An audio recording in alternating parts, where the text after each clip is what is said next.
Hey guys, how are you? Good, good. Doing great. To start, you guys made a movie about golf that was interesting, which I think is a feat because we've only ever seen one other golf movie that was interesting to watch because golf itself is maybe not that fun of a sport, in my opinion. But for you guys, when you're diving into this story that is the 1950s, it's golf, it's a real life story that most people don't know. What for you is the fun of getting to kind of tell this history that a lot of audience members aren't necessarily going to have known going in? Yeah, I think what you were saying is totally on point. Like from our perspective, golf isn't really that much of a fun sport, right? And I think that was a big conversation between producers, director, even cast. Um, but it's crazy because when you actually do play it with a group of friends, it is a lot of fun. Like we had so much fun playing on camera that we started to play together off camera. So I think like for audiences, hopefully what you felt of like, wow, this is actually really interesting and it looks like they're having a blast. Um, Hopefully they can watch the movie and feel like maybe I can play around the golf and have a good time too, you know? Yeah. Yeah, I couldn't agree with Miguel more. I mean, when going into it, when I got this role, I was just like, I was like, it's of all the sports, it's golf. I was like, really? And then the one sport that I'm like not good at or don't know anything about. And I couldn't have a more different opinion of it now. Like I think it's the greatest game ever made, to be honest. Like it's just such a great time. Like when you actually know what you're doing, and it's just, I mean, if you like being outdoors, if you like beautiful scenery, I mean, if you like hanging out with your friends, like that's the sport to play, really, you Yep. know? Yeah, I hope this movie gives a boost to Top Golf sales that everyone's just going to be like, time to go to Top Golf with all my friends. Yeah. Single off game. But I mean, it does also join the echelon of sports movies, which like whenever I think of Dennis Quaid anymore, I do think of sports movies. I'm like, yeah, he's in a bunch of them. So I do Yeah. like that he's in this movie. I think it's funny. But were there any sports movies that you guys either related to growing up or looked at before this movie to be like, all right, this is the vibe of a sports movie that people really love. I want to try and kind of capture that magic. Well, Well, yeah, go ahead. go ahead, Miguel. Um, I mean, I saw Tin Cup before, right? Is that what it's called? Yeah. It's Tin I Cup, think that right? is the one other golf movie that, that exists. So I mean, I definitely watched that movie before filming, and also Cheech is in that too. So, Yeah. um, but yeah, I thought about that movie. Oh man, now I'm blanking on all the sports movies I've ever seen. But I think for me, it's just more about like it's almost like obviously this movie is about golf, but it's really about like when I watch a sports movie, it's always about the camaraderie that they all like form, and like the difficulty to achieve the goal that they want. Um, and that's what we were trying to do with this movie. So whenever I think of a sports movie, I always think about the climb to the success or the climb to, and you're just rooting for those people during the whole movie. Yeah.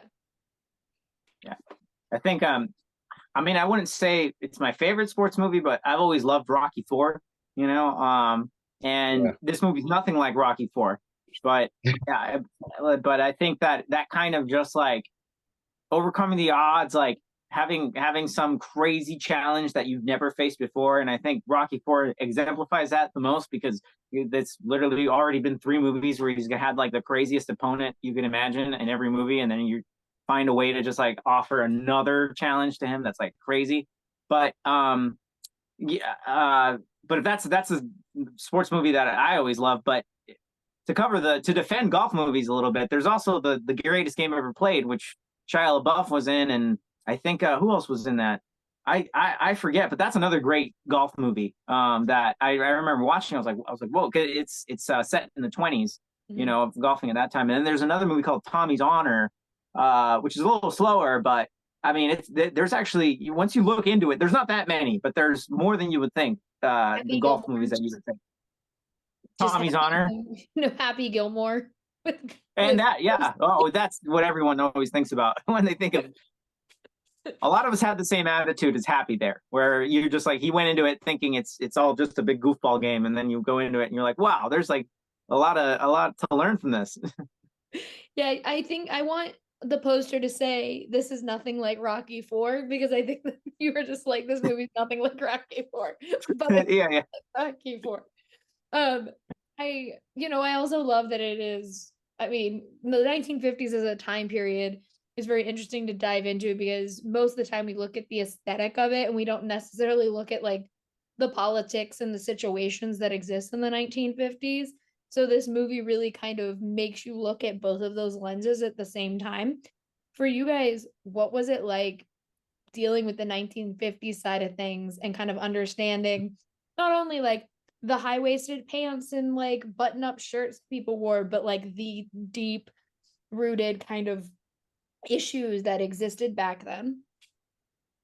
Yeah, I think it's just about I was lucky to be with a group of actors, obviously including Jose, that really cared about telling a proper story. And we had the privilege of having a book alongside of us that told the story of the Mustangs. So I think really being aware of what was happening back then was just really important to our characters. And um, the history is important so that you can associate to what's going on now, and some of the difficulties that do come on now, and being able to learn from the mistakes or the tribulations that people were going through. So it's just really important to kind of dive deep into the 1950s. Getting into costume always kind of puts you there, seeing the cars around you as well. But yeah, I think we learned a lot about that time period that I had never known about Del Rio, Texas. Yeah.